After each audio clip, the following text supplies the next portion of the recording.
messieurs, bonjour et bienvenue à Accès Innovation. Accès Innovation est une série d'entrevues qui ont pour but de présenter les beaux projets et découvertes dans l'ingénierie de partout dans le monde. Le podcast sort sur YouTube, Spotify, Apple Podcasts et autres. Aujourd'hui, nous posons notre regard omniprésent sur les soi-disant magazines d'ingénierie pour en extirper un épisode pour le podcast. Est-ce que ce sera la première et dernière fois? Seul l'avenir le dira.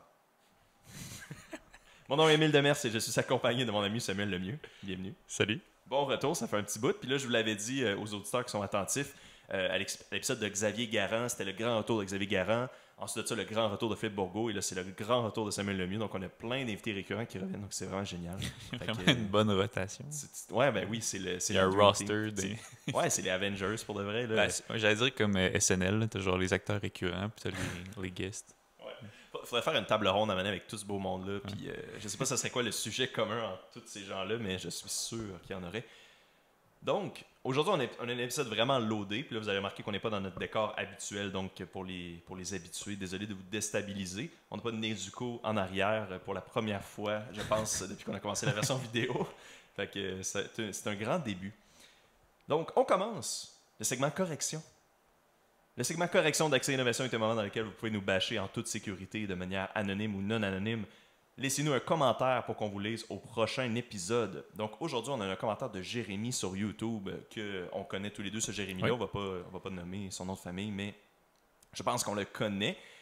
Il nous a laissé un commentaire sur YouTube en lien avec la fusion nucléaire. Donc, voici ce qu'il nous a mentionné.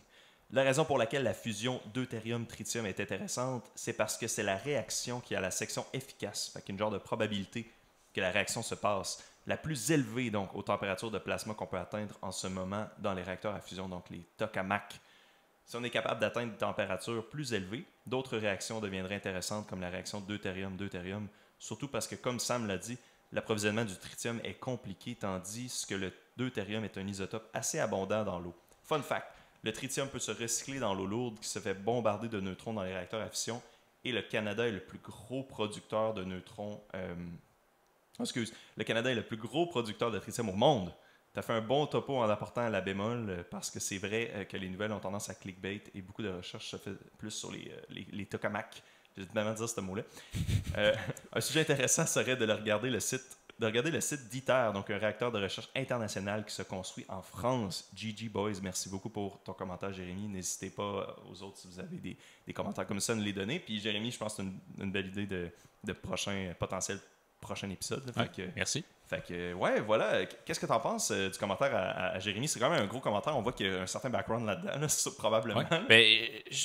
Ben, avant qu'on commence à enregistrer, justement, je me posais la question. Là, je me demandais, t'es rendu où, Jérémy? Qu'est-ce que tu fais dans la vie? Je me demandais c'était quoi un peu ton background. Puis je trouve ça super intéressant que tu aies intervenu pour faire ce commentaire-là. Fait que, ben, merci. Puis, effectivement, le mot tokamak, c'est... ça roule dans la bouche. Tokamak. Il y a un truc intéressant là-dedans, c'est que ouais, j'ai lu un livre il y a un certain temps sur la bombe atomique britannique qui était faite pendant la Deuxième Guerre mondiale. Puis il y a un truc, je pense, intéressant qu'il mentionnait, c'est qu'au Canada, à l'époque, on avait tous les ingrédients, je pense, localement, pour faire, ou presque, là, pour faire une bombe atomique. Fait que là, c'est drôle de voir que le Canada est le plus gros producteur de tritium au monde, donc c'est un peu, ça fait penser un petit peu à ça.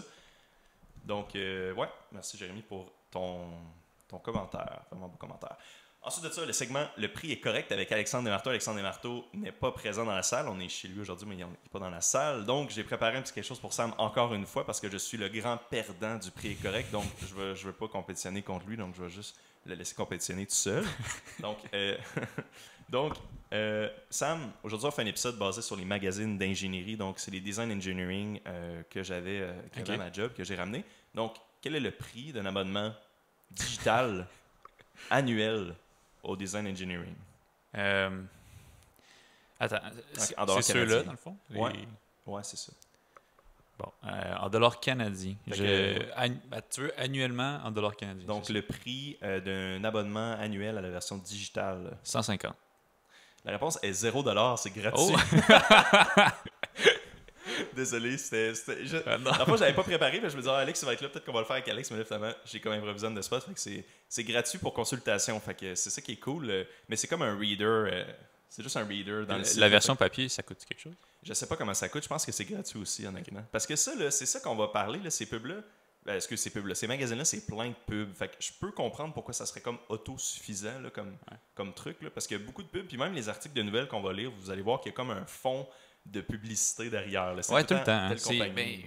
T'as raison. Selon on les a feuilletés ensemble, mais j'en ai déjà eux aussi que j'ai lu à mon travail ou je me suis abonné aussi à un autre magazine pour ne pas le nommer, mais lui, c'était que de la pub. Là, au point où j'étais déçu. Là, je la reçois encore parce que mon abonnement n'est pas fini. Mais à chaque fois, je suis comme, je la lis pas. Parce que c'est vraiment.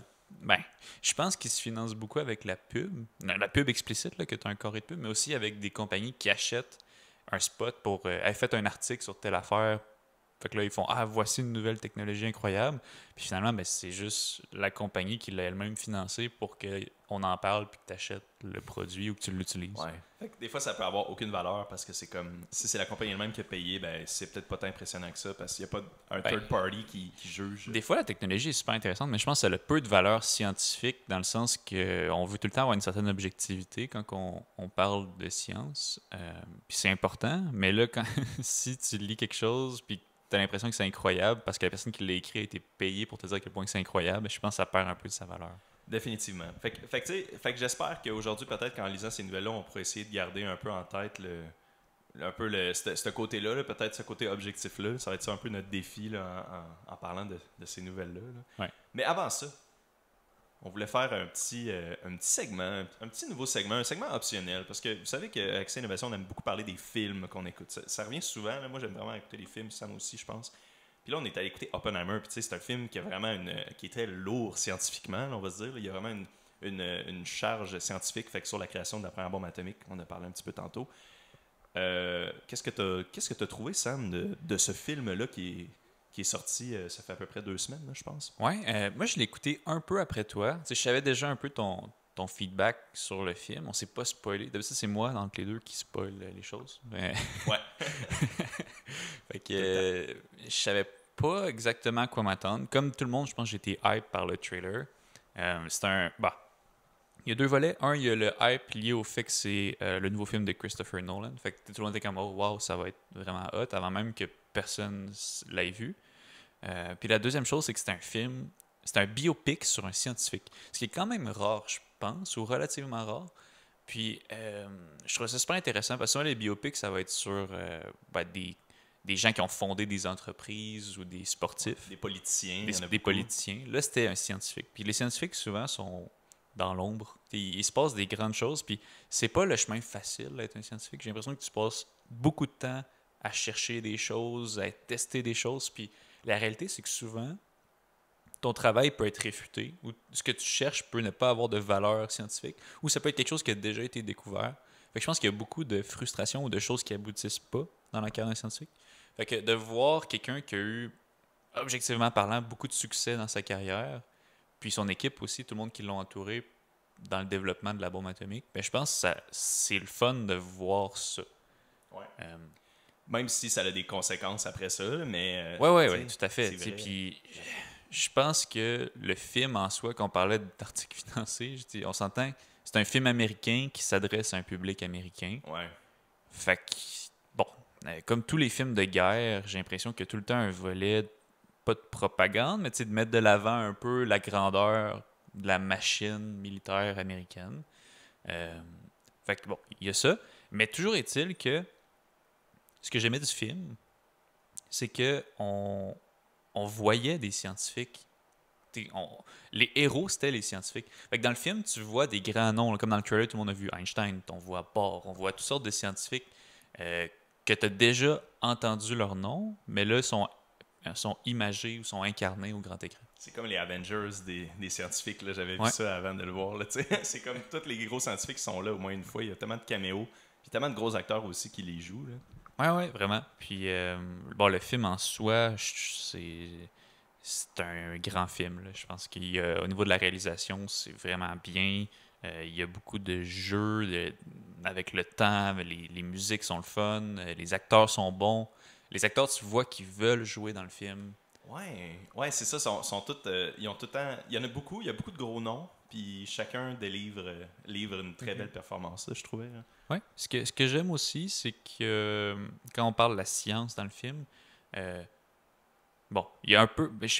Pas de là à dire c'est un film qui est accessible à tous, mais il y a peu de concessions sur le niveau de vocabulaire qui est utilisé, dans le sens que ils vont dire les choses comme elles sont. Ils vont utiliser les termes scientifiques. Les conversations entre deux scientifiques, ça va pas être fake dans le sens que tu sens qu'ils s'expliquent le concept. Tu comprends qu'ils ils ont un PhD là-dedans ou ils ont des études vraiment poussées puis que les deux ils comprennent de quoi ils parlent. Fait que, dans le dialogue du film, ils s'expliquent pas des choses pour que le spectateur le comprenne. Ils se parlent comme toi puis moi on se parlerait de trucs en ingénierie mécanique, par exemple. Puis on dirait que j'ai aimé ça que souvent ces trucs-là, ça rendait ça compliqué, mais en même temps, des fois, j'essayais de comprendre, mais on dirait que c'était pas tant important des fois de comprendre exactement de quoi ils parlent. Pas plus que l'émotion derrière ou le contexte dans le film à ce moment-là. Fait que c'est quand même accessible de ce point de vue-là, même si le film est vraiment compliqué, là, overall, avec toute la politique qui embarque après. Là, mais... C'est peut-être un des seuls bémols du film, dans le sens que c'est pas. Ça s'adresse peut-être pas à n'importe qui, dans le sens que si t'es pas prêt à. Si t'as aucun background scientifique, ça se peut que tu perds des bouts, mais tu vas quand même comprendre le film. Mais peut-être que tu apprécieras un peu moins le grind, si on veut, là, de ce qu'ils sont en train de faire. L'autre affaire aussi, c'est que des fois, il y a des dialogues où est-ce que tu vas pas trop comprendre qu'est-ce qui se passe.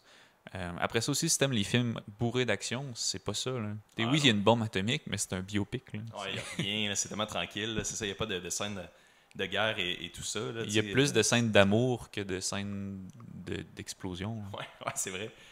J'ai vraiment trouvé ça intéressant ce que tu as mentionné par rapport aux scientifiques. Tu sais, souvent, les films qu'on voit, je pense au Loup de Wall Street. Okay? C'est un film que beaucoup de monde qui ont vu. C'est des entrepreneurs, c'est des gens en économie et tout ça, qui sont full crinqués puis qui ont comme une énorme drive. Tandis que des scientifiques, on dirait que c'est tout le temps un peu plus complexe. Tu sais, des gens, on dit souvent ça, des gens qui sont très, très intelligents, sont souvent peut-être un petit peu plus awkward socialement, ou peut-être qu'ils ont peut-être des faiblesses plus dans d'autres niveaux de leur vie, puis ça ajoute tellement de la complexité, je trouve, au personnage, surtout au personnage principal, de pouvoir plonger un peu là-dedans, dans le fait qu'il était peut-être pas totalement, tu sais, il y a comme des divers liens qu'on va pas mentionner avec les communistes et tout ça, puis on dirait qu'il s'en fout, tu sais, il essaye pas tant d'avoir une face, tu sais, il sait pas tant comment se présenter dans tout ça, puis ça lui donne des problèmes, puis tout ça.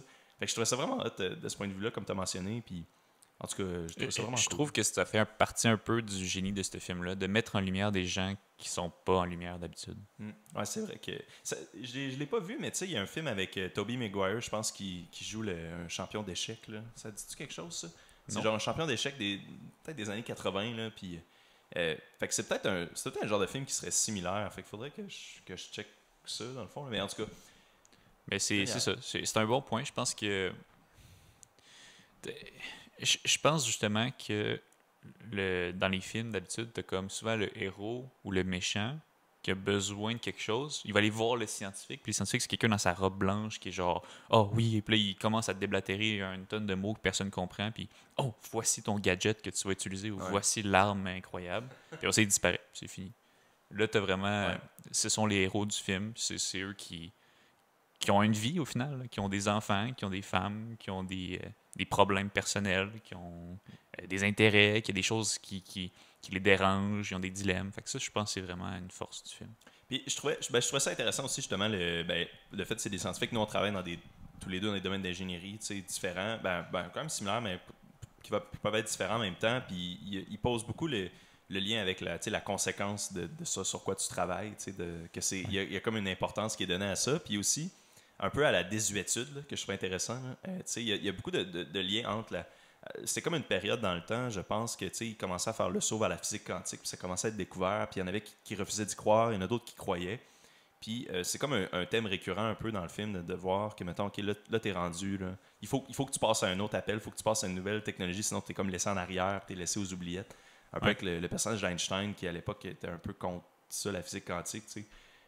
Fait que c'était intéressant de voir, je sais pas, je trouvais ça hot comme sujet de dire, OK, là, c'est comme un sujet, t'es oublié, puis tu t'apprends pas quelque chose de nouveau. T'sais. Moi, ce que j'ai compris de ce passage-là, c'est qu'au final, la science, elle appartient à personne. Tu peux découvrir quelque chose, mais après ça, ce que les gens vont faire avec, ou ce qu'ils vont en interpréter, ça t'appartient pas. Fait que, il n'y a pas d'affaire de vouloir ou de décider, c'est juste tu découvres quelque chose, puis une fois que tu l'as découvert, ça fait partie du bagage puis des outils à tout le monde.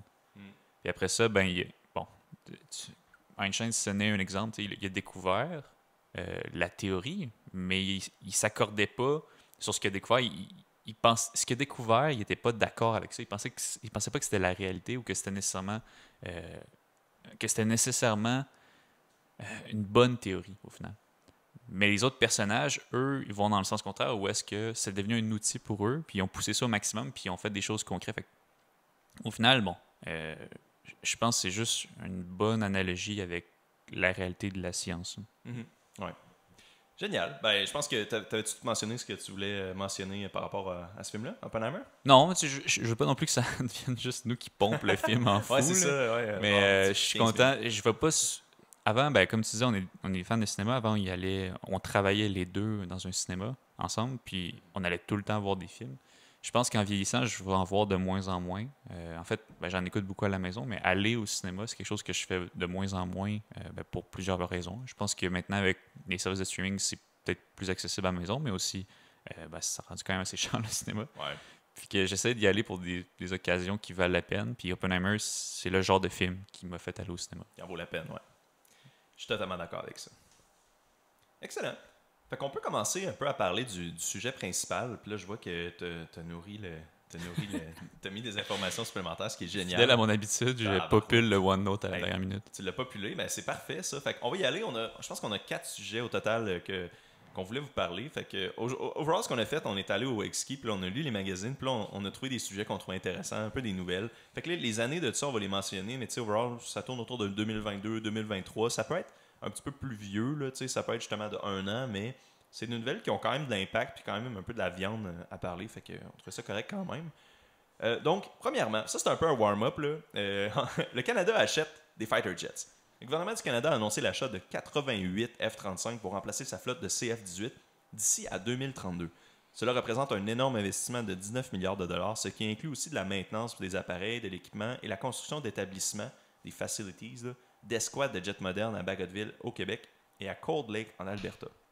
Donc, tu sais, ça c'est juste drôle de voir l'upgrade enfin des fighter jets, parce que de ce que je voyais, c'est une technologie qui est vraiment vieille, là, eux qu'on a actuellement, là, c'est ça, les CF-18. C'est un peu ce que je voulais, dans ce que j'ai rajouté justement, c'était l'historique de ça, parce que la plupart des gens sont au courant qu'on va acheter des F-35. Puis pourquoi on en parle là, c'est que le F-35, c'est une machine incroyable au final. Moi, je suis un grand fan d'aviation en général, puis le F-35, c'est considéré comme un des jets les plus avancés qui existent aujourd'hui. Fait que en termes d'innovation, il y a des capacités incroyables.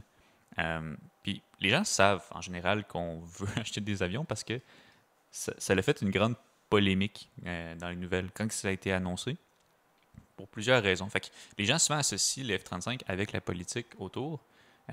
Bon, c'est correct, mais en même temps, il y a beaucoup plus que juste le débat politique sur les avions.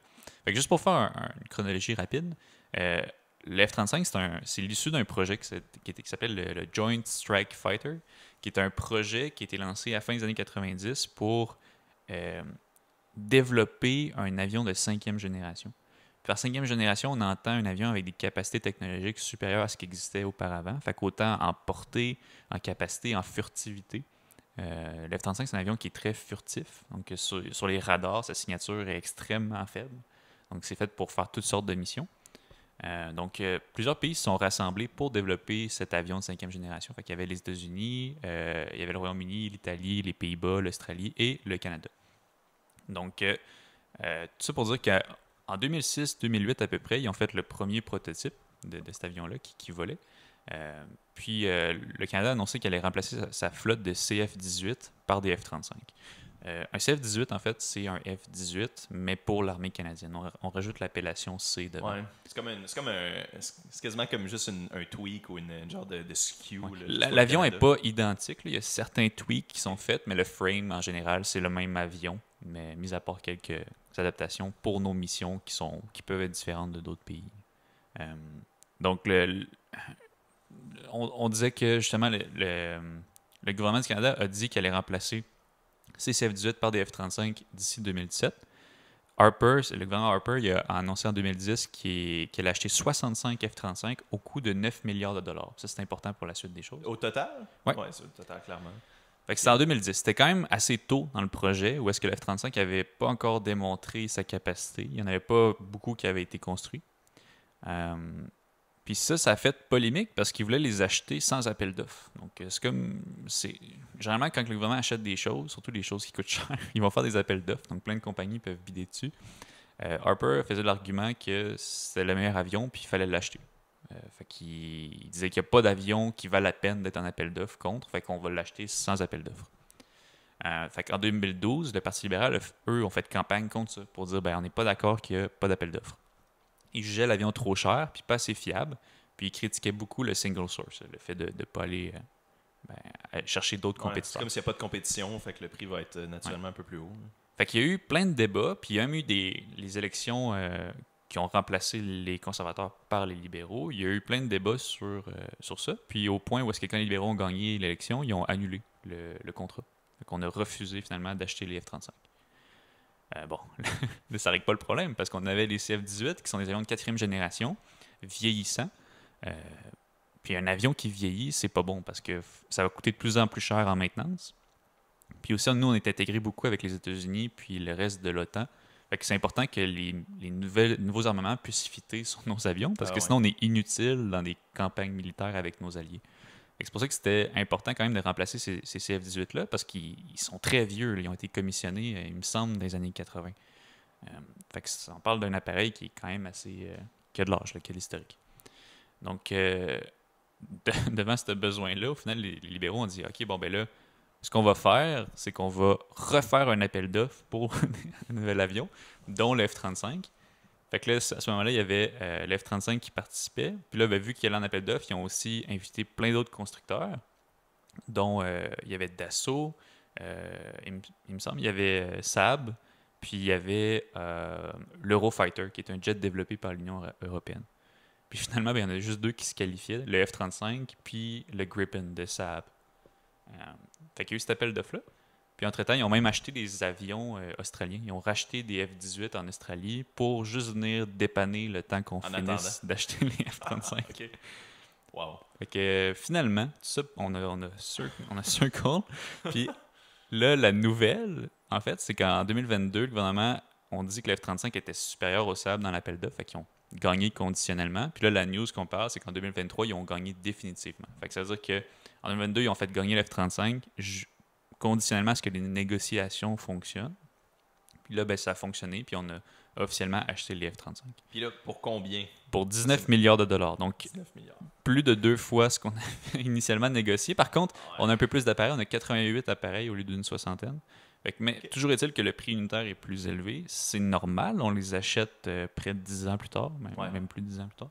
Le prix du beurre, ça monte aussi le prix des jets. On peut argumenter qu'on a un avion plus mature. Là. Il y en a beaucoup plus qui ont été faits. Puis on va avoir la version de 2022, donc qui est la version la plus à jour quand les négociations ont commencé. Fait que tout ça pour dire qu'on va les acheter. Par contre, c'est long à faire un appareil, un jet militaire. Là. On risque de recevoir les premiers d'ici 2026. OK. Fait que souvent, c'est ce qui se passe dans les procurements militaires. Il y a beaucoup de négociations, puis c'est beaucoup politique. Là, la politique a fait en sorte que notre programme a pris 10 ans de plus, a coûté plus cher. Fait que c'est sûr que c'est peut-être moins intéressant à ce moment-là, mais on peut aussi argumenter que c'est important dans une démocratie d'avoir cette capacité-là de discuter de choses puis de faire gagner le meilleur concurrent. Ouais, tu sais, on a fait le process comme ça. Là, oui, ça a été plus long, c'est peut-être revenu un petit peu plus cher, mais tu sais, au final, c'est comme quand on fait, toi puis moi, quand on va acheter des pièces, des pièces usinées, là, on fait un appel d'offres, on fait des soumissions, puis on trouve la plus haute soumission. Je pense que c'est ça, c'est comme. La plus basse. La plus basse soumission. La plus basse soumission. Qu'est-ce que j'ai dit? Tu dis la plus haute. Ah, la plus haute, excuse. La plus, j'aurais dû dire la plus haute valeur. Ouais. Mais tu sais, parce que c'est ça, parce que sinon, c'est comme. Oui, c'est long, des fois, c'est un peu gossant à faire le processus, mais au final, souvent, t'en sors gagnant, puis tu te sens mieux dans ta peau. Je sais pas, dans le cas du gouvernement, ça a tellement été long en plus. 12 ans plus tard, 13 ans plus tard. Fait que c'est ça, on va avoir des nouveaux avions. Je pense que c'est intéressant parce que un avion, je sais pas si t'as déjà vu un jet en vrai qui vole. Je pense pas. Je reviens de vacances, j'étais allé dans le coin de Bagotville justement. Puis il y a 2 CF-18 qui sont passés au-dessus de nous. Le bruit que ça fait, c'est sincèrement impressionnant. C'est un bruit de fou. Puis là, tu checkes dans le ciel pour essayer de trouver qu'est-ce qui fait ce bruit-là. Puis c'est des tout petits points très très hauts dans le ciel qui passent au-dessus de toi. à toute vitesse. Mais est-ce que tu sais si les nouveaux vont être plus bruyants, moins bruyants? Tu sais, c'est quoi un peu les différences entre les deux modèles? Ben, comme je disais, le F-35, c'est de la 5e génération. Fait que c'est un peu, c'est un peu un gros tag pour dire plein de choses, la 5e génération. Mais en gros, c'est juste que c'est un avion qui est plus technologique. Par plus technologique, on veut dire plus furtif. Fait qu'ils vont être plus difficiles à trouver. Comment ça marche la furtivité? C'est pas comme dans les films là, où est-ce que l'avion devient invisible et qu'on le voit plus. En fait, ce qui se passe, c'est que pour détecter des objets militaires, on va souvent utiliser les radars. Fait que les radars, on envoie une onde dans l'espace, puis on monitor le retour de l'onde. Fait que j'envoie une fréquence particulière, puis je vais regarder est-ce que je reçois la même fréquence. Ça veut dire qu'elle rebondit sur quelque chose. Fait qu'en faisant ça, typiquement, comment ça va fonctionner, c'est qu'ils vont bombarder à très haute fréquence un peu un grand espace. Puis après ça, une fois qu'ils ont découvert un rebondissement, ils vont juste cibler cette zone-là, puis ils vont en bombarder encore plus pour s'assurer de ce que c'est, à quelle vitesse ça va, quelle taille que ça a à peu près. Le F-35, sa particularité, c'est que ben là, c'est pas public non plus, là, dans un sens que personne ne sait vraiment qu'est-ce qu'il fait qui est incroyable, mais probablement c'est juste sa structure, la peinture qu'il utilise, les matériaux qu'il utilise font en sorte que les ondes rebondissent moins bien, ou voire presque pas. Fait que ça veut dire que le radar le voit juste pas parce qu'il voit pas de retour d'onde vers lui. Ok. C'est pour ça, hein, je me suis toujours. Dans ma tête, c'était comme des brouilleurs ou de la grosse technologie, mais dans le fond, c'est plus mécanique, là, c'est plus dans Ben, notre domaine. il y a plein de. Tu Ça, c'est de la technologie qu'on appelle passive, dans un sens. Ouais. C'est juste la construction de l'avion fait en sorte Ouais. qu'il est moins visible. Mais aussi, il y a d'autres technologies qui sont actives. Ça peut être, comme tu dis, des brouilleurs. Ça peut aussi être au niveau de la thermique. On utilise beaucoup l'imagerie thermique dans le domaine militaire. Puis le F-35 a une signature thermique très basse, fait qu'il est dur à voir sur des caméras thermiques. Ah.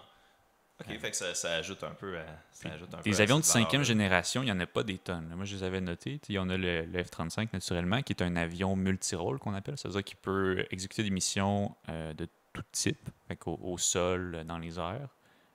C'est aussi, vous avez sûrement déjà vu des vidéos de décollage vertical. Là. Ouais. Il y a une variante, c'est pas celle-là qu'on a achetée, mais il y a une variante qui peut faire ça. Ah, ouais. Puis, sinon, il y a le F-22. Le F-22, dénomination Raptor. Parce qu'aussi, l'autre affaire, c'est que les avions militaires ont toute une dénomination. Fait que le CF-18, c'était le Hornet. Super Hornet? Non, oui, le CF-18, c'était sa dénomination. Puis le F-22, c'est Raptor. Le F-35, c'est Lightning. Puis le F-22, lui, c'est un avion qui est plus fait pour ce qu'on appelle la supériorité aérienne. Il est fait pour juste s'assurer qu'il n'y a rien d'autre qui vole dans le ciel à part les appareils alliés. Fait qu'il est beaucoup fait pour intercepter d'autres appareils. Genre les tirer ou Ouais. juste aller leur parler? Ouais, Ok. c'est considéré comme un des meilleurs avions pour le combat aérien. Le F-22, t'as dit? Le F-22, ouais. Ok. C'est pas un avion qui est exporté, à ma connaissance. Il est uniquement utilisé par les États-Unis. Ouais, c'est ça, ils gardent pour eux autres, les petits coquins. Ouais. Ok. Sinon, dans les autres avions de 5e génération, on a le J-20, qui est un avion chinois. Puis on a le Su-57, qui est un appareil russe. Par ça, il n'y a pas vraiment d'avion de 5e génération. Ah, ouais.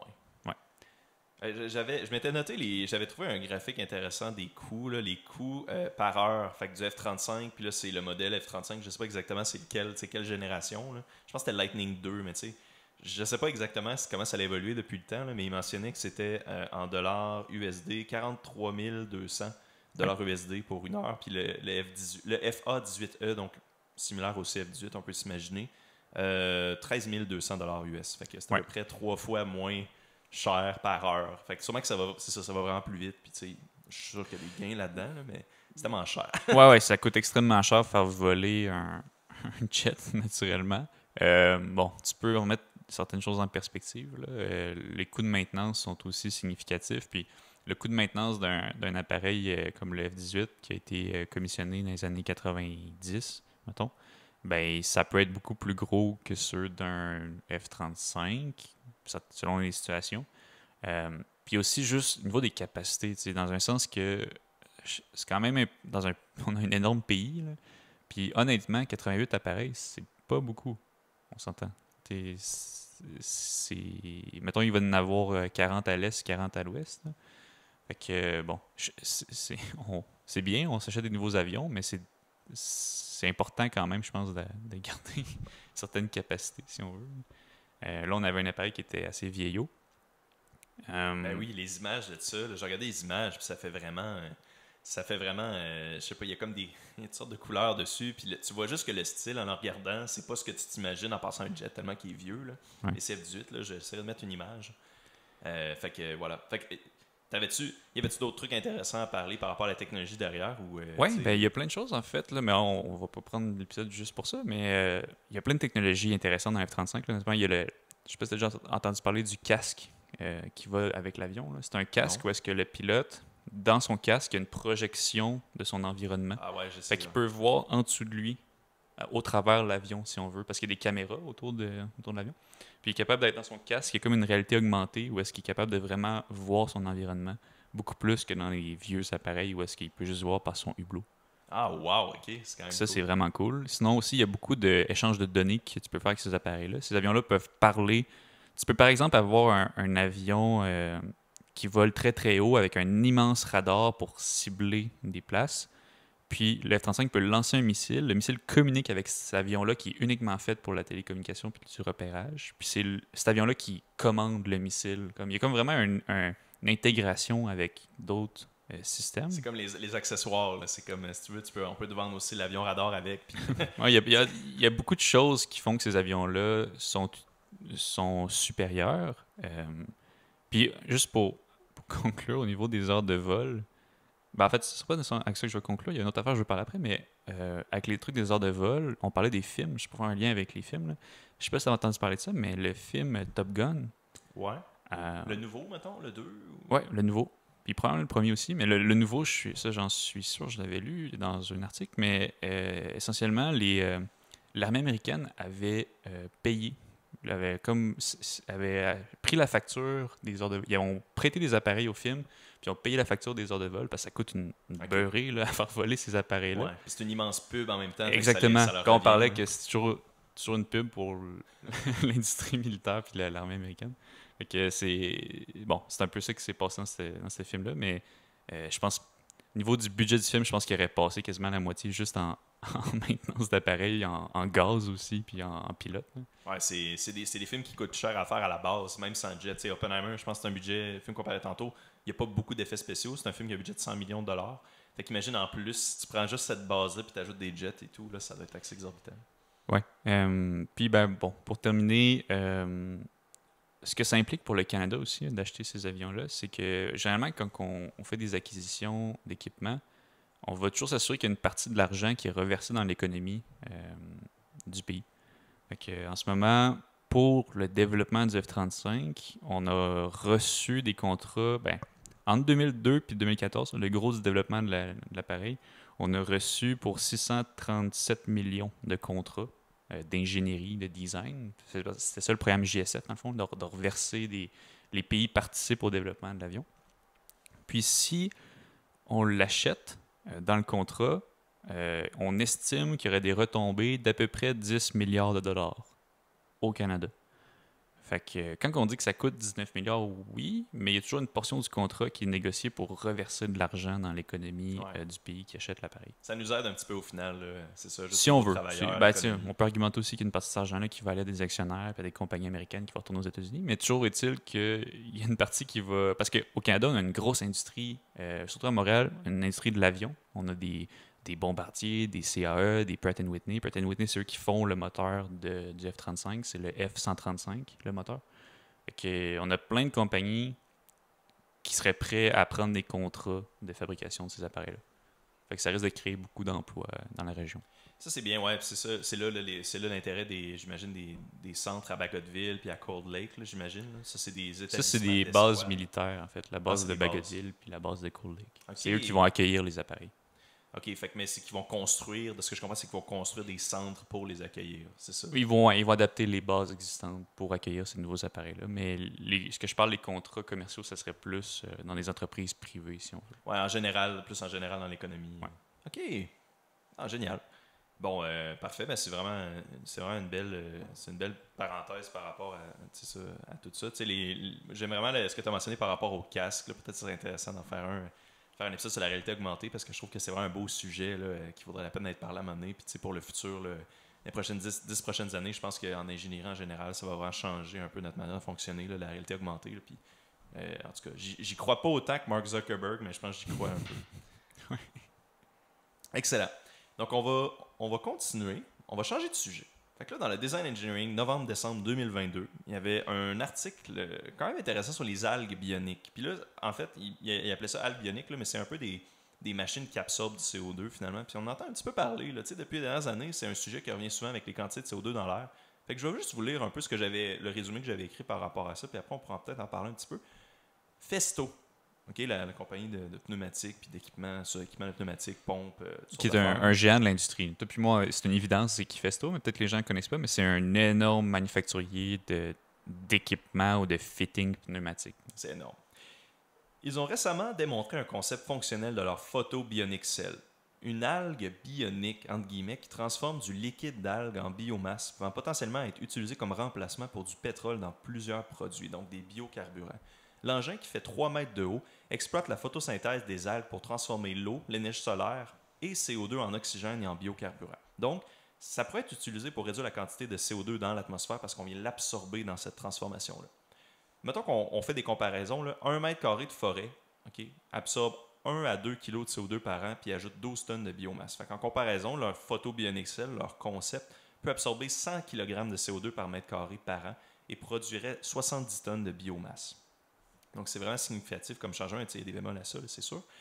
Je continue. 40% de la production de pétrole mondial est utilisée pour faire des plastiques. Une bouteille de shampoing typique demande 1 litre de pétrole, ça je ne savais pas, et 3 kg de CO2 est ainsi relâché dans l'atmosphère. Donc, la biomasse du photobionic cell peut être utilisée pour fabriquer des bioplastiques, donc pour faire justement des bouteilles à shampoing, de la nourriture, cosmétiques, pharmaceutiques, colorants, additifs et plus encore.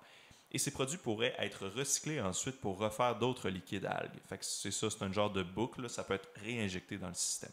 Le but de Festo est de faire une preuve de concept. C'est ça l'affaire, c'est pas vraiment un produit final qu'ils ont fait. Ils ont fait quelque chose qui fonctionne, mais c'est plus une preuve de concept pour encourager d'autres entreprises à en faire des versions vraiment à grosse échelle, fabriquées à partir des composantes que vend Festo.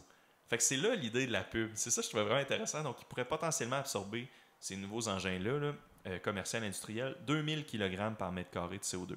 Fait que ça, c'est vraiment hot parce que Festo a payé de l'ingénierie, de la conception pour faire un concept vraiment bon pour l'environnement, mais ils veulent pas le vendre. Ils veulent juste le montrer à d'autres entreprises puis les tenter puis dire « Hey, checkez ça, on peut faire ça, puis on peut vous vendre les composants pour les faire, on peut vous vendre les fittings. » Tu sais, ils les listent dans la revue, là, je les ai pas écrits, là, mais ils listent toutes les composantes spéciales que Festo fabrique qui pourraient être utilisées pour ça potentiellement. Donc, toi, qu'est-ce que tu en penses un peu de cet angle-là? Tu sais, l'angle environnemental revient souvent à Accès Innovation, mais tu sais, Festo, par rapport à leurs produits habituels, c'est tellement différent comme preuve de concept. Je ne sais pas qu'est-ce que tu en penses qu'une compagnie fasse de quoi qui sort tellement de leur créneau habituel.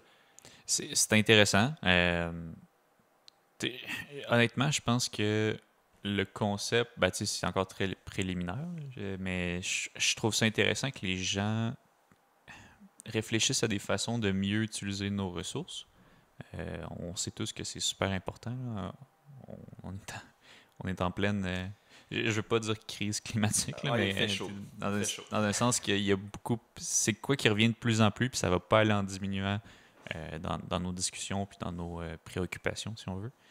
Fait que oui, honnêtement, je trouve que c'est super bien qu'une compagnie en plus prenne ça de l'avant. Par contre, là, on peut toujours faire attention de peut-être pas tomber dans ce qu'on appelle le greenwashing, dans le sens que c'est des compagnies qui investissent là-dedans pour se dédouaner d'autres activités plus polluantes.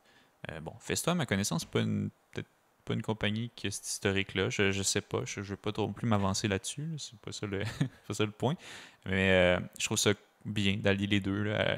Il y a un intérêt commercial, clairement, mais il y a un intérêt aussi pour l'humanité de mieux utiliser la technologie pour mieux utiliser nos ressources. Ouais, je m'imagine, mettons, les gens qui ont travaillé sur ce projet-là. Puis je trouve que c'est un projet vraiment hot parce que c'est comme, imagine, tu es là-dessus. Je sais pas si on sous-contracté la conception de ça, mais c'est un projet qui est vraiment unique, c'est vraiment différent, c'est bon pour l'environnement. Puis là, en même temps, tu as le défi de devoir intégrer sûrement des composantes de Festo. Là. Ça, je trouve ça nice. Ça, imagine si tu travailles là, puis c'est comme, OK, il faut que tu fasses ça.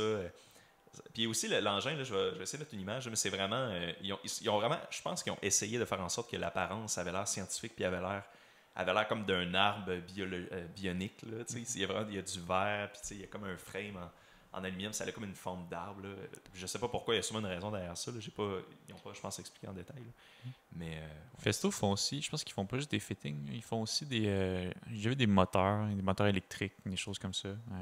Ils sont beaucoup actifs dans le domaine de l'automatisation et de la mécatronique. Bon, je trouve ça vraiment, je trouve ça bien comme nouvelle. J'ai hâte de voir ce que ça va donner. J'ai l'impression que des fois on s'emballe avec des trucs comme ça, puis on se dit ça va être révolutionnaire. Puis finalement, ça aboutit à pas grand-chose. Mais en même temps, ça fait partie de la science. Ouais, c'est l'essai-erreur, là. Peut-être ça va chier, mais au moins, parce qu'il y aurait quelqu'un qui aura tenté l'achat, si jamais ça fonctionne pas, là, ça je me dis, mais... Ouais. Puis la biomasse puis les biocarburants, c'est quelque chose qui existe déjà, en fait. Là. Il y a les autobus dans la ville de Québec, là, il y a des autobus qui fonctionnent au biocarburant. Ouais, c'est vrai. Tu sais, ça, c'est comme un nouveau terme, sûrement qui englobe plein de choses, là, mais tu sais, c'est le fun de dire qu'on pourra l'utiliser pour faire d'autres choses. Tu sais, on peut l'utiliser à la fin. Puis, tu sais, là, les bouteilles de shampoing là, qui disent que ça prend combien de litres de pétrole, tu sais, 1 litre de pétrole pour une bouteille de shampoing, là, c'est énorme. Ouais. Excellent. Fait que on va passer à l'autre sujet. Oui. Donc, Design Engineering, mars-avril 2023, on a trouvé un article intéressant. Universal Hydrogen, qui font leur premier vol d'un avion, d'un airliner qui pourrait avoir des gens dedans. Là. Donc, Universal Hydrogen réalise le premier vol d'un avion fonctionnant avec des moteurs énergisés par des cellules à hydrogène. Donc, en anglais, c'est je pense que c'est des fuel cells.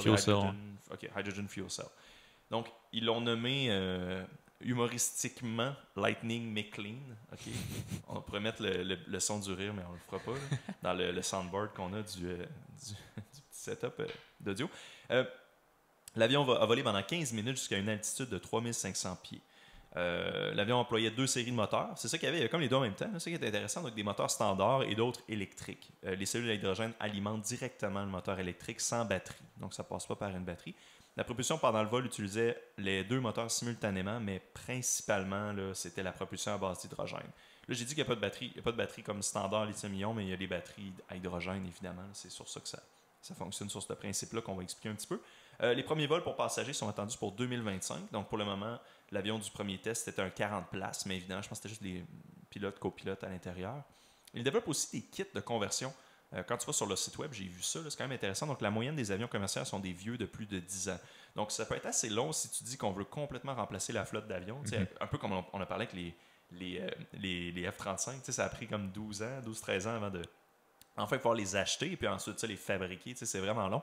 Donc, Hydrogen Universal, il propose donc un genre de remplacement, de rétrofit, un kit que tu peux remplacer ton avion existant avec des moteurs fonctionnant à l'hydrogène.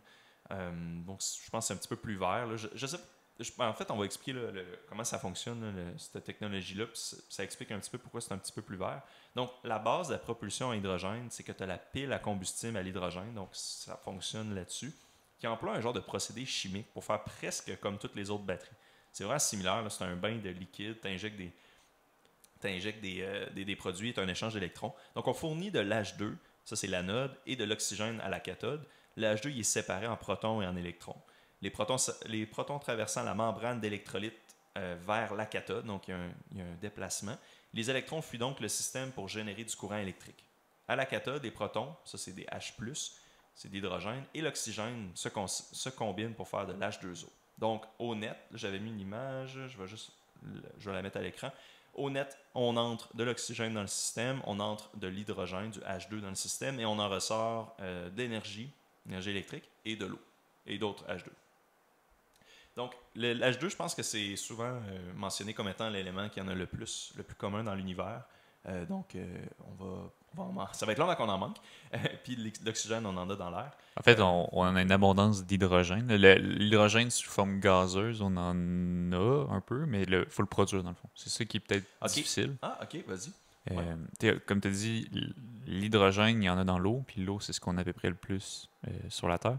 Par contre, c'est ça. Produire l'hydrogène gazeux, ou en fait le H2, du dihydrogène, si on veut.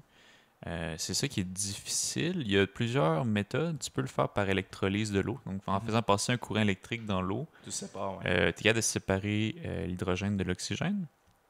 Par contre, ça consomme quand même pas mal d'électricité. Ah, ok, c'est le gain net là, à avoir à ce moment-là. Puis un peu le revers de la médaille, c'est qu'il y a beaucoup d'industries qui utilisent l'hydrogène, puis ils vont le produire en le fractionnant à partir d'un gaz naturel.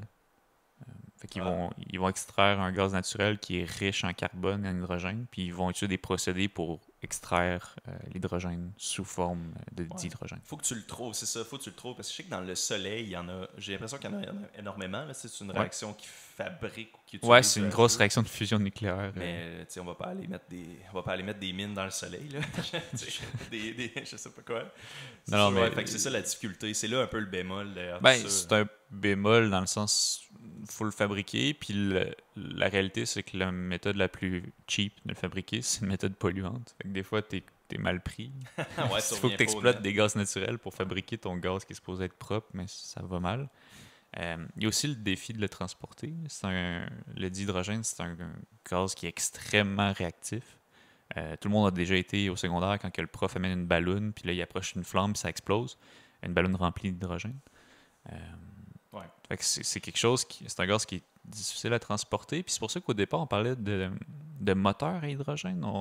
Il y avait peut-être des scientifiques qui voulaient créer des moteurs qui utilisaient la combustion d'hydrogène parce que ça prend très peu d'hydrogène pour faire une combustion intéressante quand même. Ça produit de l'eau, ça produit pas de gaz à effet de serre. Puis rapidement, on s'est ravisé, puis on s'est dit la logistique autour de ça est difficile. Faisons plutôt des voitures électriques qui utilise une pile à hydrogène, fait qu'une fuel cell à hydrogène. Ouais. Puis Toyota propose un modèle, justement, la Toyota Mirai. Je parle de ça parce que j'en ai vu une passer hier, c'est pour ça que ça me fait penser à ça, mais c'est le principe. Fait qu'au lieu d'être comme une Tesla qui a une batterie au lithium qui alimente des moteurs, ben, tu as une fuel cell qui alimente les moteurs électriques en place. OK, c'est ça. Un peu comme fonctionnerait l'avion dans ce cas-là. Si tu viens alimenter. Fait que tu dois remplir ton auto d'hydrogène parce que quand l'hydrogène produit de l'énergie, ben, il se défait en eau, comme on disait. Fait qu'il faut que tu la remplisses régulièrement. Par contre, c'est moins dangereux parce que tu l'allumes pas au final. Il n'y a pas une combustion de l'hydrogène. Ouais, c'est un échange comme simplement stocké dans un réservoir, puis il y a la réaction chimique qui se passe, mais il n'y a pas une explosion d'hydrogène dans le véhicule. Tu me fais penser qu'à un moment donné, on avait fait une émission sur des actualités, là, je pense que c'est l'émission sur la fusion puis l'Alzheimer. Puis j'avais préparé tout un segment sur les voitures à hydrogène. Fait que là, c'est comme un segment perdu d'Accès Innovation. Là, que peut-être à un moment donné, on va faire un deleted scene ou je sais pas, on va le réenregistrer. Là, mais dans le fond, j'avais trouvé des infos ça, par rapport à des kits de conversion. Tu sais, Toyota, au début, ce qu'il avait fait, il avait comme pris une auto puis il l'avait comme converti. C'était comme un concept. Là, par la suite, bon, là, oui, il travaille avec. Ils ont sorti des modèles, mais c'est intéressant de voir.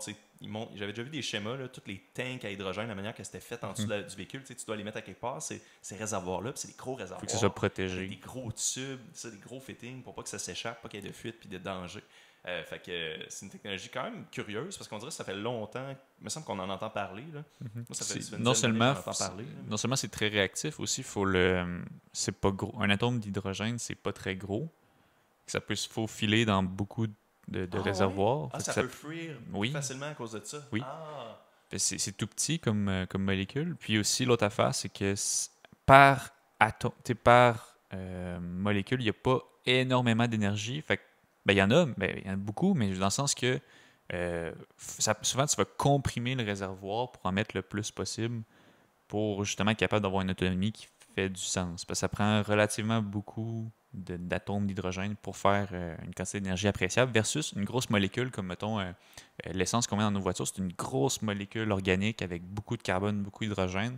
Fait qu'elle a beaucoup d'énergie emmagasinée, si on veut. Genre le rapport énergie-rendement net par volume. L'enthalpie de la... si on veut ramener des termes de thermodynamique, mais il y a beaucoup d'énergie dans la molécule versus dans l'hydrogène. Ça veut pas dire que ça va moins bien d'hydrogène, c'est juste qu'il faudrait que tu comprimes dans un gros réservoir pour en mettre beaucoup. Phénomène sous-estimé aussi, l'eau que tu produis dans la combustion d'hydrogène, elle va se retrouver dans ta chambre de combustion. Puis de l'eau dans une chambre de combustion, c'est jamais souhaitable. Tu ne veux pas avoir de l'eau dans ton moteur. Pourquoi, mettons? Parce que, c'est pour la corrosion. L'eau va s'attaquer rapidement aux métaux, surtout à très forte chaleur puis à très forte pression. Fait que ça, c'est pas bon. Puis aussi, faut que tu évacues cette eau-là. En fond, un moteur, essentiellement, tu fais une explosion, il y a un piston qui bouge, qui comprime puis qui décomprime. Fait que si tu te ramasses avec du liquide là-dedans, un liquide, c'est pas compressible ou à peu près pas compressible. Fait que ça fuck ta combustion. C'est pas bon. Faut que tu trouves une manière de l'évacuer, tandis que dans la combustion du gaz, si on veut, c'est que des gaz à peu près qui sont générés. Fait que les gaz peuvent s'évacuer facilement par une valve. OK. Fait que là, c'est quoi dans ce cas-là? Fait que c'est de l'eau liquide, je pense? C'est ça qui serait généré? Oui, Ou on génère de l'eau vapeur liquide d'eau? par la combustion d'hydrogène. C'est ça. Mais là, tu sais, on parle de ça, mais finalement, c'est pas ça.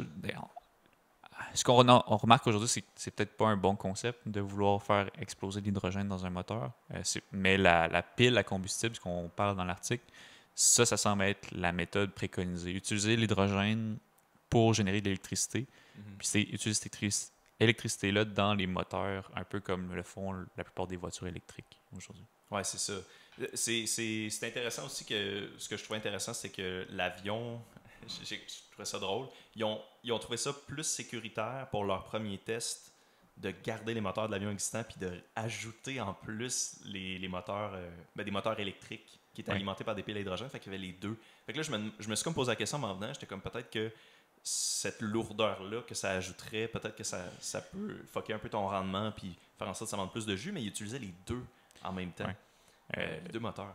L'industrie aéronautique, c'est une industrie qui a énormément d'inertie. Tu disais que les appareils, il y avait une moyenne de 10 ans. La raison, je pense, c'est pas par faute d'argent ou parce qu'ils veulent pas les remplacer. C'est vraiment plus parce que avoir des nouveaux concepts dans le monde de l'aéronautique, c'est difficile. Il faut qu'il y ait beaucoup, beaucoup de vérifications puis d'accréditations qui sont données avant même qu'un nouvel appareil puisse être disponible sur le marché. Puis on parle d'appareils qui réutilisent des concepts existants.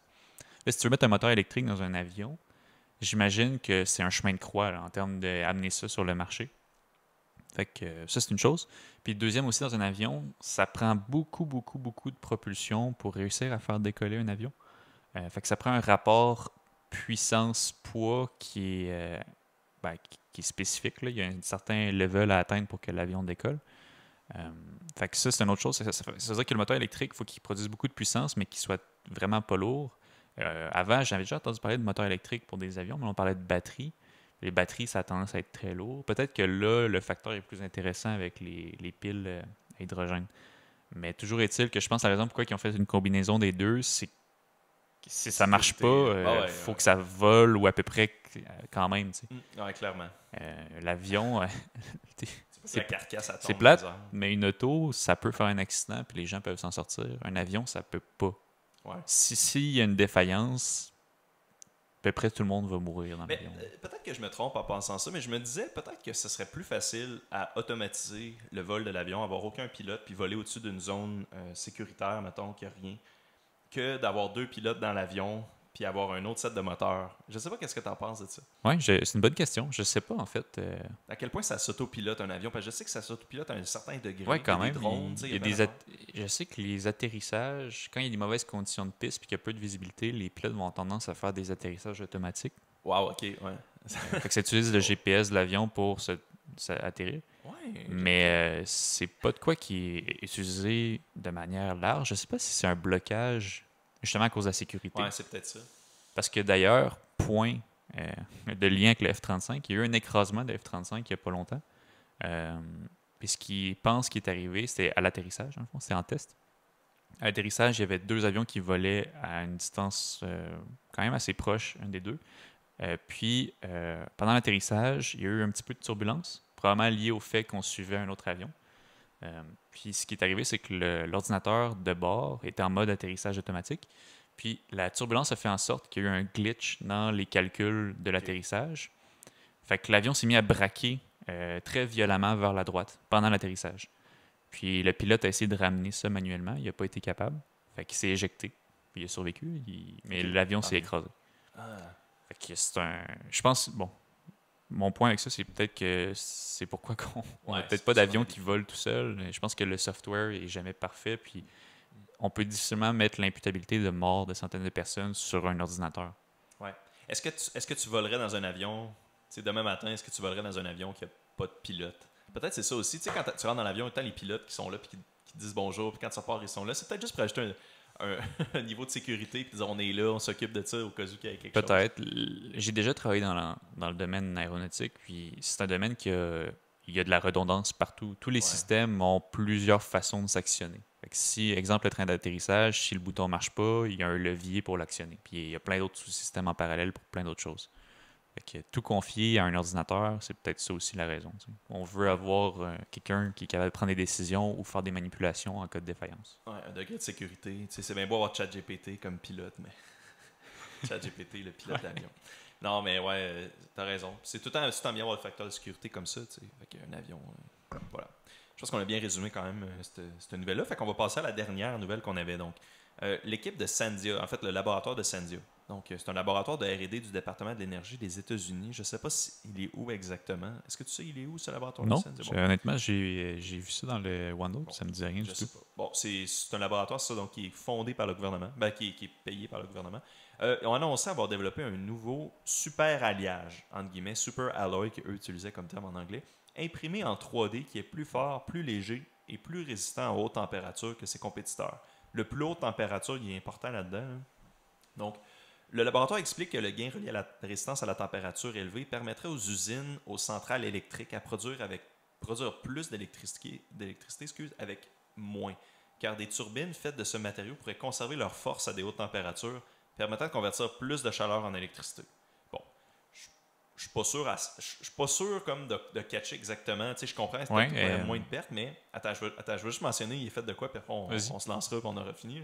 Il est fabriqué par fritage sélectif par laser, SLS. On avait parlé à l'épisode sur l'impression 3D. Ouais. Donc, poudre de métal qui est chauffée par du laser.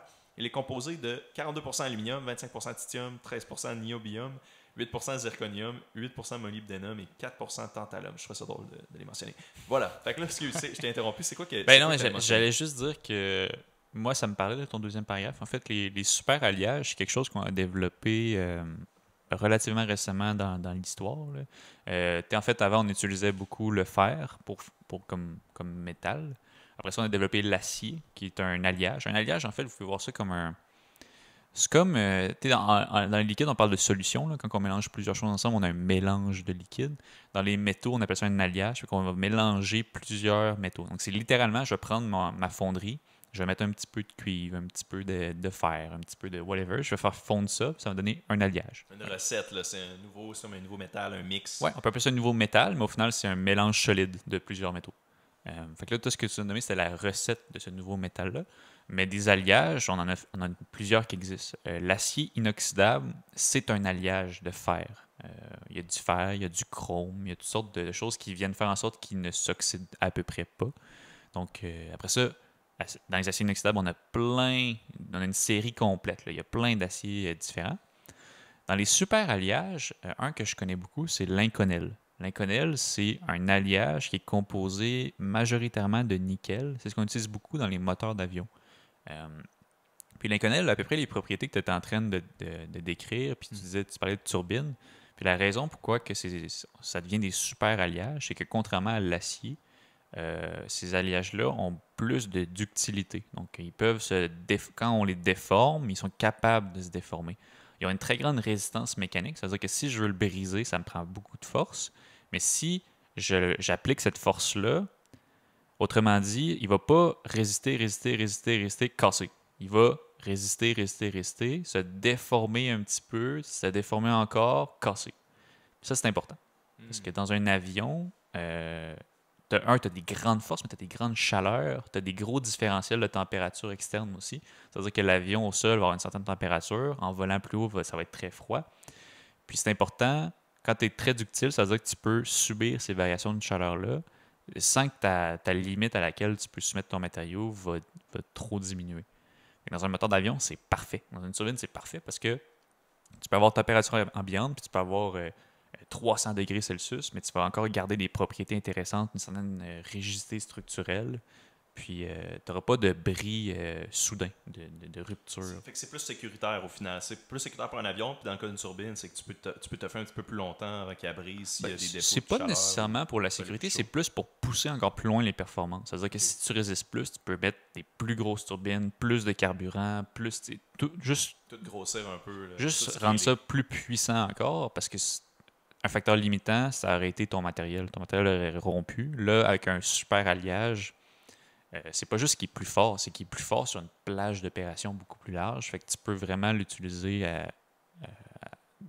au maximum de sa capacité, si on veut. OK. Ouais, c'est bon. OK, ouais, c'est ça que... Tu sais, ils mentionnent même pas les... Ben, tu sais, là, c'est peut-être intéressant de le mentionner pour eux, peut-être qu'ils ne sauraient pas, mais tu sais, une turbine, comme ils le mentionnaient dans l'article, comme le président ou le je sais plus qui de Sandia mentionnait, c'était pour lui, il voyait des turbines, mais une turbine et un moteur d'avion, c'est quasiment exactement la même chose, mais juste inversé. Là. Fait qu'une turbine, si tu la fais tourner, tu génères l'électricité, tandis qu'un moteur d'avion, ben, tu donnes de l'électricité pour qu'elle tourne puis qu'elle produise un écoulement d'air là, ou de quelque chose.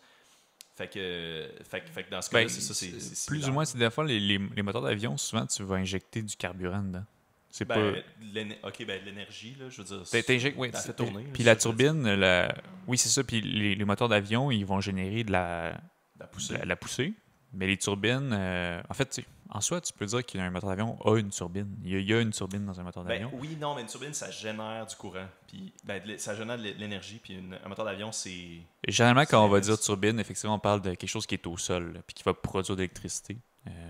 Mais tu sais, en soi, c'est la même construction, à peu Ouais, près. c'est ça, c'est la même. Tu sais, le design est pareil. Tu sais, c'est comme l'inverse, mais au final, c'est ça. Je pense à la géométrie des pales et tout ça. Apparemment que c'est très, très similaire. C'est même pareil. Tu sais, je Ouais. sais pas.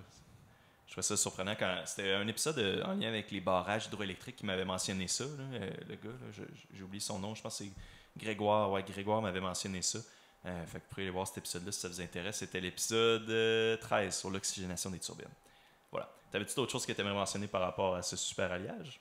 Non, je trouve ça intéressant comme nouvelle. Puis d'ailleurs, ben, avec l'impression 3D, ben, c'est cool aussi. Tu sais, je pense que dans l'aéronautique, on essaie tranquillement d'inclure de plus en plus l'impression 3D. C'est pas quelque chose qui est nécessairement facile par encore là l'inertie d'introduire des nouvelles technologies. Mais je pense que ces super alliages-là sont pertinents. Ben, super alliage, c'est un mot qui englobe plein de choses, mais c'est pertinent d'avoir des méthodes différentes de fabriquer les choses. Moi, c'est de quoi qui me fascine beaucoup. Parce que c'est sûr qu'on se demande tout le temps l'innovation va arrêter quand.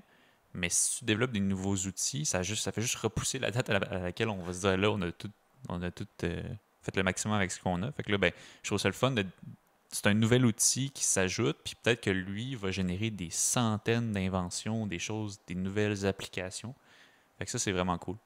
Je pensais à ça en regardant ça, justement. Toi, tu sais-tu, mettons, tu sais, une turbine ou un moteur d'avion, les pales là, qu'on imagine en angle, là, avec un milieu qui tourne, Ouais. là, c'est fabriqué comment? On fabrique chaque pale individuellement, on usine chaque pale puis on les met ensemble ou on usine tout en un morceau? Ça dépend de l'application, puis ça dépend aussi du manufacturier. Il y a des avantages à faire les deux. Ok. Il y en a qui vont faire des monoblocs avec chaque pale sur le monobloc. Il y en a qui vont vraiment usiner chaque pale individuellement. Puis ça dépend, comme je disais, ça dépend de ton application parce que des fois, tu veux être capable de remplacer la pale. Des fois, tu veux juste, mettons, il y en a une qui est abîmée, tu vas être capable de l'enlever et d'en mettre une autre. Des fois, tu veux juste avoir de quoi qui est un bloc parce que ça s'assemble plus facilement. Fait qu'en vrai, ça dépend du concern, mais généralement, ça va être usiné. Fait que ça va être de l'usinage 5 axes. Fait que de une pale par pale, mettons, ou des, Ou le ou des bloc. deux Le ensemble, bloc, le ouais. bloc. Dans le fond, l'usinage 5 axes permet d'avoir un déplacement de ta pièce. On dit 5 axes parce que ton outil va faire X, Y, Z, puis la pièce va pouvoir faire A puis B. Va tourner dans deux sens. Fait que ça permet d'atteindre des géométries qui sont vraiment plus complexes. Mhm. Donc, moi, tout ce que j'ai vu en termes de pales, c'est souvent fait sur des 5 axes Ok. en usinage. Ok. L'impression 3D, bon, je pense imprimer des pales, il y aurait peu de valeur ajoutée parce que c'est pas une géométrie qui est impossible à faire. L'impression 3D est pertinente quand tu veux fabriquer quelque chose qui est impossible à usiner parce que l'usinage est beaucoup plus rapide et coûte moins cher que l'impression 3D. Mais dans ce cas-là, je me demande, tu sais, je me pose la question, est-ce que ce serait possible de faire ce nouvel alliage-là, mais pas imprimé en 3D, dans le sens que là, ils ont une petite poudre, probablement, qui viennent chauffer avec un laser. Je ne sais pas s'ils seraient capables d'en faire une version de bloc raw. C'est sûr que oui. C'est sûr que oui. ok. Je suis pas mal sûr Ok, que ouais, oui. je comprends. Ouais. Parce qu'au final, c'est ça, tu es souvent capable de développer un procédé. Par contre, ça veut pas dire que mettons qu'on réussit à faire un bloc par fonderie ou peu importe, ça veut pas dire que ce bloc-là va être facilement usinable. Ouais. Parce que l'usinage, ça reste de la découpe de matériel. Tu sais, c'est ça qui est difficile avec les super alliages parce que tu veux faire de quoi qui est tellement résistant dans toutes les conditions possibles. Après ça, comment tu le formes? Comment tu le coupes? Comment tu le coupes? Comment tu fabriques quelque chose? Fait que c'est pour ça que l'impression 3D est intéressant parce que tu peux fabriquer de quoi qui est extrêmement dur au final. Le SLS, on en a parlé, mais c'est de la fusion avec un laser de poudre dans une géométrie donnée. Fait que tu découpes pas, tu n'enlèves pas du matériel, tu rajoutes, si on veut, du matériel. Ouais, c'est additif. Allez voir l'épisode, si ça vous intéresse, allez voir l'épisode 12 sur l'impression 3D qu'on avait fait, qu'on faisait un beau recap de tout ça. Je suis content parce qu'on dirait qu'à chaque épisode, on est capable de mentionner un autre épisode passé, au moins un. On expand le lore de Accès Innovation. Ouais, c'est ça. Il faudra avoir un wiki, le wiki Accès Innovation. Ça nous prendrait aussi un épisode spécial dans lequel, avec la recette, on tente de fabriquer avec des petits bécheurs, puis Ouais, on c'est les mixe, puis là, on... Je sais pas à quel point ce serait difficile, parce que c'est sûr qu'il y a plein d'autres ingrédients. Il y a tout un procédé derrière qu'ils ne doivent pas nous mentionner. Ah, c'est sûr. Je parle pas de faire un fait- super alliage, mais tu peux t'acheter une forge chez vous si tu veux, puis fabriquer des petits alliages quand même assez simples pour faire des bijoux, des choses comme ça. J'ai déjà fait un channel YouTube qui faisait ça. Ouais, ben on connaît quelqu'un, le frère de notre invité récurrent, Philippe Bourgault, Ouais. Simon, lui, Ouais, fait des couteaux. Là. C'est une plug un peu pour son... Ben là, j'ai oublié le nom. C'est quoi le nom de son... C'est sa S-Blade, je pense. S-Blade. Ouais. OK. Bon, ben allez voir ça. S-Blade. Excellent. Fait que ça conclut pas mal. Ça conclut pas mal pour aujourd'hui. On a juste pour faire un recap. Là, OK, on a parlé d'Oppenheimer, on a parlé des ailes bioniques, des F-35. On a parlé des avions à hydrogène. On a parlé, c'est ça, de la découverte, de la fabrication d'un nouveau super alliage. C'est un épisode loadé.